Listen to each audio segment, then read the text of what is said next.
Hello, and welcome to Pro Trader Strategies Market Commentary for Monday, January the 9th. My name is Eric Wilkinson. Some of you may recognize me as the Wolfman from CNBC, Fox Business, or even the Wall Street Journal for my commentary on everything from economic to geopolitical and market analysis. Please keep in mind that everything that we talk about in these daily market commentaries is not a solicitation to buy or sell any of these securities or strategies. At the end of the day, we're here to teach you some different strategies that you can implement into your portfolios, but please do that in your own way. The reason why I can't give you a recommendation on a particular stock or strategy is because I don't know your risk parameters. I don't know what's in your portfolios, and therefore what I'm doing could be counterintuitive to what you are already doing. Having that out of the way, let's get this on. Hope everybody had a great weekend. Not a whole lot of economic data today. As a matter of fact, there is some economic data, but none of it really worthy of spending a whole lot of time on. But here in the United States, we have the markets juking around right now. Oil pushing to the downside, down just over $1.60, hovering right above this value area high that we have here on the chart. And as you can see, it has acted as support in these levels in the past. So one would predict in the future that this is going to be a major line in the sand for the bulls and the bears to get through. Let's just call it $52. That's going to be the support level. It's going to act a little bit higher than that, but we are right on what would be acting as a support level, somewhere right around here at the $52.13 level, but we can just say $52 for all intents and purposes. That's going to be where the bulls try to defend that, and the bears are going to want to get below. If we see it get below that much more, we could easily see this start to go down to next level, which would be the $50 a barrel area.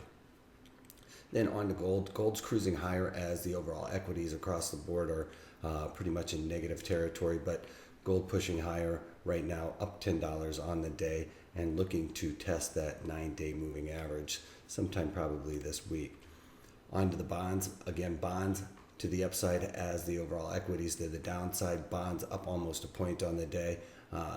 Overall ebbs and flows are in effect right now as crude oil comes off.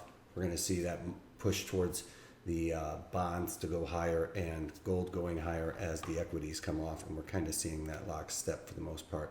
The Dow Jones Industrial Average down $46 or 46 points on the day, and right on that 9-day moving average. Again, the bulls are going to want to defend that area to stay above that, to keep that 20,000 in their sights. If we get much below that, the bears are going to take control of that, and we're going to have to hold off on that 20,000 historical mark.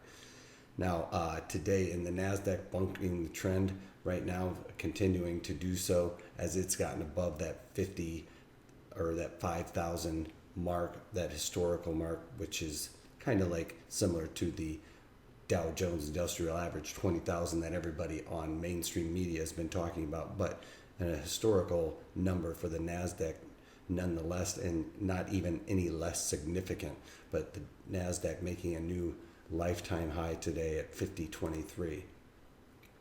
E-mini S&Ps coming off again after making their historical new high on Friday as well, giving back a little bit to the downside as this area right here is going to act as resistance. It went up there, tested that tweezer top, if you, in a sense, it's called the tweezer top because they were two pretty close to the same tops before we came back off. That's still going to act as resistance to the upside. That was an intraday high, although we settled below that today, went up and tested that line in the sand for the resistance area today in the morning, overnight, and have since seen a little bit of bearish tone coming into the market. This is what I'm talking about with the overall high here happened overnight, and have since seen it kind of slump off just on lack of volume and lack of participation on this Monday that there is no economic data.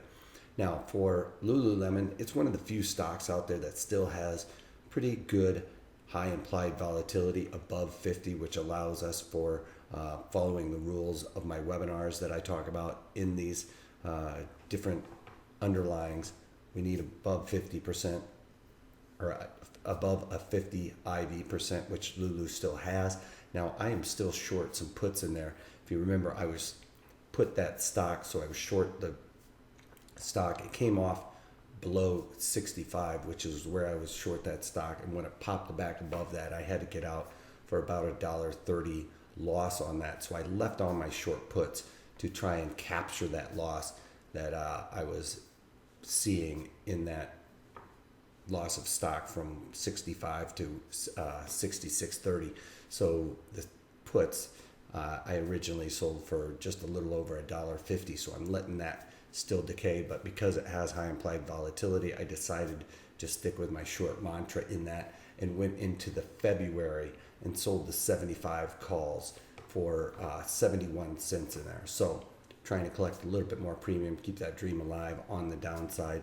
Today with a big up move in there, came up, tested that value area high right here and failed against it. So I'm thinking that we might be able to see a little bit more downside. I'm not going to have a whole lot of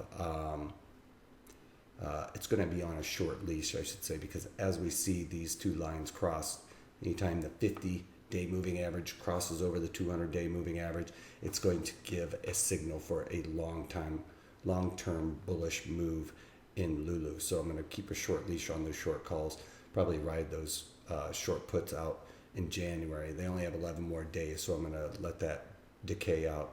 But I'm going to keep a pretty short leash on that, because that 75 call, the reason why I ended up selling those is because it's going to be covering that gap if it were to jump up there. But as we saw here, this was going to be the line in the sand to get through it. That 72.78 level is going to be a line in the sand that I think that the bulls will have a little bit of trouble getting through. So we'll have to keep an eye on that one. But I'm going to have a short leash on those 75 calls, probably look to cover that for 50% of my max profit, which is in line with selling options premium for me. Although with those puts, I'm going to let those try to decay out as much as I can to get back to even on that particular trade that I had on for LULU on that earnings cycle when I got that stock put to me. Then on to WYNN. WYNN had a big move to the upside today. I tried to get out of my long call spread that I had in there. If you remember, I put that on after we came down, tested this value area low and started coming off of that, and put on a long bullish spread in there. Did it in the February, and I bought the 85 calls and sold the 92.5 calls. So as you can see, it's through my short strike.